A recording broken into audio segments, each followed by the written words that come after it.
The following is a special presentation of ABC Sports.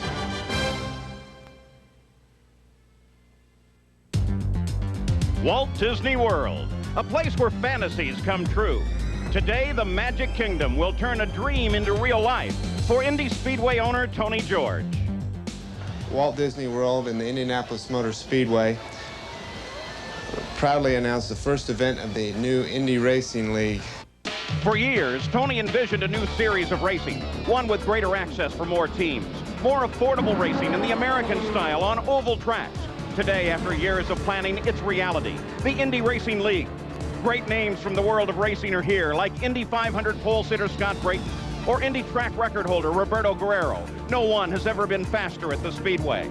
And the man who won the fastest Indy 500 ever, Arie Luyendyk.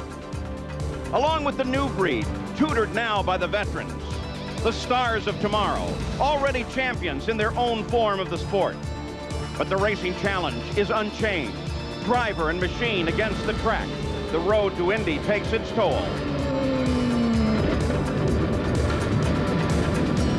There's a new attraction at Walt Disney World, one only the bravest will try. There will be thrills for those involved and for everyone watching from the outside. So get on board at the Indy 200 at Walt Disney World.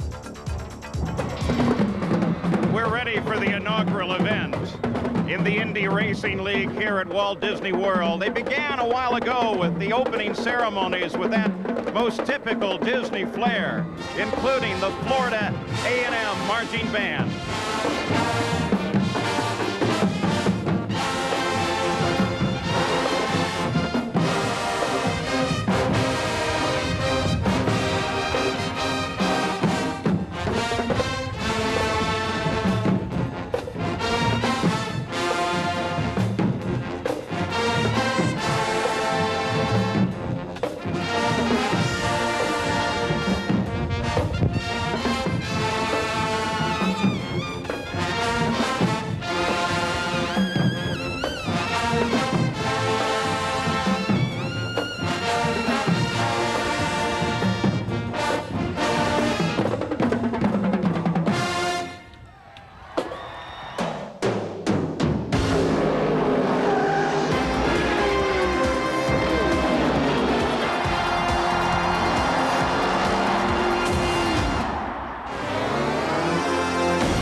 League is in the land where dreams come true for the Indy 200 at Walt Disney World.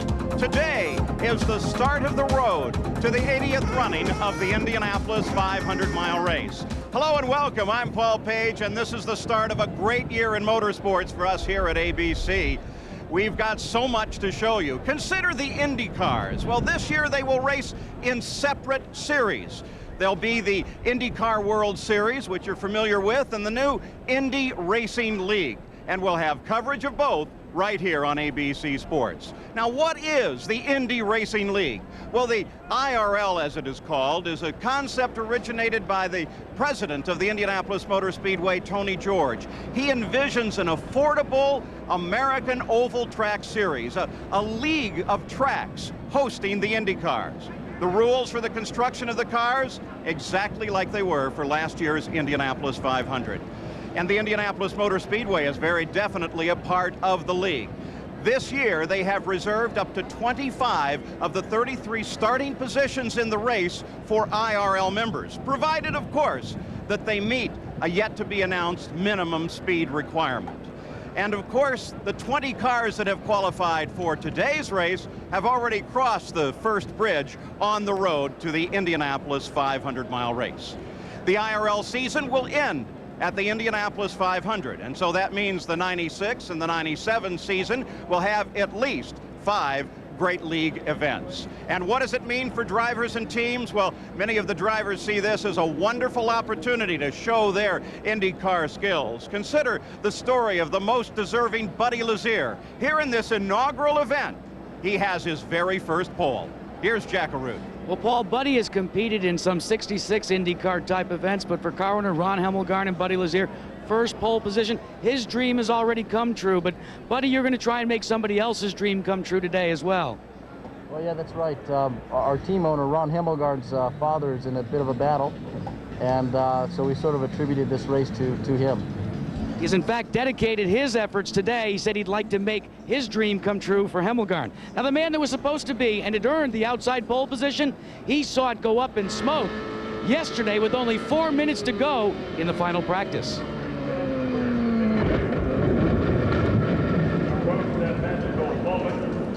Newcomer Richie Hearns, who had been fast all week, had earned the outside pole position, but in the final practice session of the day, he came together in turn one with Eddie Cheever, a veteran of the Indy 500. Both cars were wrecked beyond repair. They went back to work, brought up backup cars. They're at the back of the field, both cars. And for Hearns, Gary Gerald, that's a tough place to come from. Well, he found out firsthand, Jack, that sometimes dreams can turn into nightmares. But here's Richie Hearn, their crew. They've worked the entire night around the clock. They were loaned a car. They've got it race ready. It hasn't been run at speed. Richie, what is your biggest apprehension or concern now? Well, one of my concerns is going to be just some of the cars in front of me. I really haven't run the car at speed, so I don't know actually exactly how it's going to handle over a period of a full tank yet. And you know, my main goal is really just to finish the race and get this whole thing underneath my belt. He wanted to start in the front row. He had the spot until the final minutes of practice. Now he'll work from the back. Paul? Well, you know, as you talk about the mix of rookies and veterans, we've got a rookie on our broadcast team, though he's a great IndyCar champion, Danny Sullivan, who spun then won the 1985 Indy 500. What about that mix, Danny? Well, we've got a lot of experience here. We've got former champ Arie Luyendyk. We have former Indy pole sitters, Roberto Guerrero and Scott Brayton. And then we got some rookies with a lot of experience, but in different classes. Richie Hearn, Buzz Calkins, Davey Hamilton, Tony Stewart. And then we've got a guy that's got both. We've got Buddy Lazier, who's got a lot of IndyCar experience, but none in a competitive car. And he gets to ride for Ron Himmelgarn, and boom, he's on the pole position. The question is, the question's going to be, is experience or youth going to do it today in the winner's circle? Well, we hope you get that voice cleared up. Let's go down to Gary Gerald, Eddie Cheever, one of the veterans. I thought maybe drivers were the only guys who might be speechless at this point. Eddie, we're concerned now about what may happen. We saw veteran and youth having a problem yesterday in that practice session. How key is that going to be to the outcome of this race today? I think it's going to be key to this race as it is to every other race. It was an unfortunate incident yesterday, and I think he didn't quite know where he was on the track, and he bumped into the back of me, but those things happen. I've done it myself when I started racing, but we're ready for the race, and I think it's great to be here at Disney. You've got a veteran and a youngster charging from the back. Should be a great story, Paul.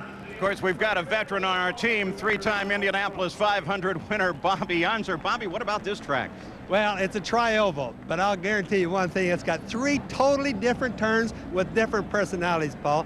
For example, it's a brand new track, so all the drivers that are going to be here are going to have the same experience as the other ones. Time won't make any difference to anybody because it being new. Now, another thing, it's wide open throttle all the way around this racetrack, with the exception of going into turn 1, they have to back off a little bit. Now, it's fast. The elevation changes in every turn, and you'll watch that on your television set.